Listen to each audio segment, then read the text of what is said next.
अच्छे लोगों के साथ हमेशा बुरा क्यों होता है? गीता में श्री कृष्ण ने दिया है अर्जुन को इसका जवाब।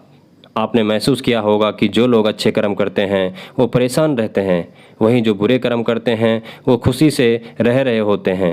अच्छे कर्म करने वाले परेशान हैं कि आखिर उन्हें इतनी परीक्षा क्यों देनी पड़ रही है, जबकि जो अधर्म की राह में है वो खुश है और ज़िंदगी का लुत्फ़ उठा रहे हैं। अगर आपके मन में भी ये सवाल आया है तो आज हम आपको इसका जवाब देंगे। ये जवाब वो है जो भगवान गीता में लिखा है और श्री कृष्ण ने अर्जुन को दिया था। भगवत गीता में वर्णित कथा के अनुसार जब भी अर्जुन के मन में कोई दुविधा होती थी तो वो श्री कृष्ण के पास पहुंच जाते। एक बार की बात है, अर्जुन भगवान श्री कृष्ण के समीप आकर कहा कि वो दुविधा में है और इसका जवाब वो श्री कृष्ण चाहते हैं।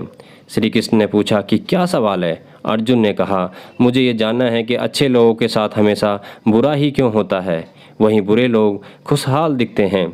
अर्जुन के मुंह से ऐसी बातें सुनकर श्री कृष्ण मुस्कुराए और कहा, मनुष्य जैसा सोचता है और महसूस करता है वैसा कुछ नहीं होता, बल्कि अज्ञानता की वजह से वो सच्चाई नहीं समझ पाता। अर्जुन उनकी ये बात समझ नहीं पाए। इसके बाद श्री कृष्ण ने क्या कहा वो जानते हैं।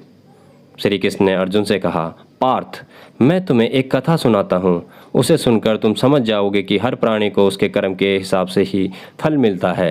प्रकृति हर किसी को अपनी राह चुनने का मौका देती है। अब वो मनुष्य की इच्छा पर निर्भर करता है कि उसे धर्म की राह चुननी है या अधर्म की। कथा शुरू करते हुए श्री कृष्ण ने कहा, एक नगर में दो पुरुष रहा करते थे।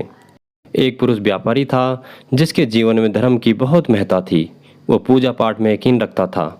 वो हर रोज़ मंदिर जाता था और दान धर्म भी करता था और हर रोज़ भगवान की पूजा करता था। वही दूसरा पुरुष बिल्कुल विपरीत था। वो हर रोज़ मंदिर तो जाता था लेकिन पूजा करने नहीं, बल्कि मंदिर के बाहर से जूते चप्पल चुराने। उसे दान और धर्म से कोई लेना देना नहीं था। वह समय बीतता था और एक दिन बहुत ज़ोर की बारिश हो रही थी। इस वजह से मंदिर में पुजारी के अलावा कोई नहीं था। ये बात जब दूसरे पुरुष को पता चली तो उसने कहा कि ये सही मौका है मंदिर का धन चुराने का। पंडित से नज़र बचाकर उसने मंदिर का सारा धन चुरा लिया। उसी समय धर्म कर्म में विश्वास रखने वाला व्यक्ति भी मंदिर पहुंचा। दुर्भाग्य से मंदिर के पुजारी ने उसे ही चोर समझ लिया और चिल्लाने लगा। वहाँ लोग एकत्र हो गए और उसे बहुत मारा। इसी तरह वो बचते बचाते वहाँ से निकला तो दुर्भाग्य से उसका साथ नहीं वहाँ भी नहीं छोड़ा। मंदिर के बाहर वो एक गाड़ी से टकरा गया और घायल हो गया। फिर वो व्यापारी लंगड़ाते हुए घर जाने लगा तो रास्ते में उसकी मुलाकात उस पुरुष से हुई जिसने मंदिर से धन चुराया था। उसने कहा, आज तो मेरी किस्मत चमक गई, एक साथ इतना सारा धन मिल गया। ये सब देखकर उसे बहुत बुरा लगा और उसने अपने घर से भगवान की सारी तस्वीरें निकाल दी। कुछ सालों बाद दोनों पुरुषों की मृत्यु हो गई। मरने के बाद जब दोनों यमराज की सभा में पहुंचे और भले पुरुष ने दूसरे व्यक्ति को देखा तो उसे बहुत गुस्सा आया। उसने क्रोधित होकर यमराज से पूछ ही लिया, मैं तो हमेशा अच्छे कर्म करता था, दान में विश्वास रखता था, उसके बदले जीवन भर मुझे अपमान और दर्द ही मिला और इस व्यक्ति को नोटों से भरी पोटली। आखिर ऐसा भेदभाव क्यों? इस पर यमराज ने कहा, पुत्र, तुम गलत समझ रहे हो। जिस दिन तुम्हारी गाड़ी से टक्कर हुई थी वो दिन तुम्हारे जीवन का आखिरी दिन था, परंतु तुम्हारे अच्छे कर्मों की वजह से तुम्हारी मौत सिर्फ एक छोटी सी चोट में बदल गई। तुम इस दुष्ट व्यक्ति के बारे में जानना चाहते हो। दरअसल इसके भाग्य में राजयोग था, मगर इसके कुकर्मों और अधर्म की वजह से वो सिर्फ एक छोटी सी धन की पोटली में बदल गया। कथा सुनाने के बाद श्री कृष्ण अर्जुन से कहते हैं, पार्थ, क्या अब तुम्हें तुम्हारे सवाल का जवाब मिल गया? ऐसा सोचना कि भगवान तुम्हारे कर्मों को नज़रअंदाज कर रहे हैं, ये बिल्कुल भी सत्य नहीं है।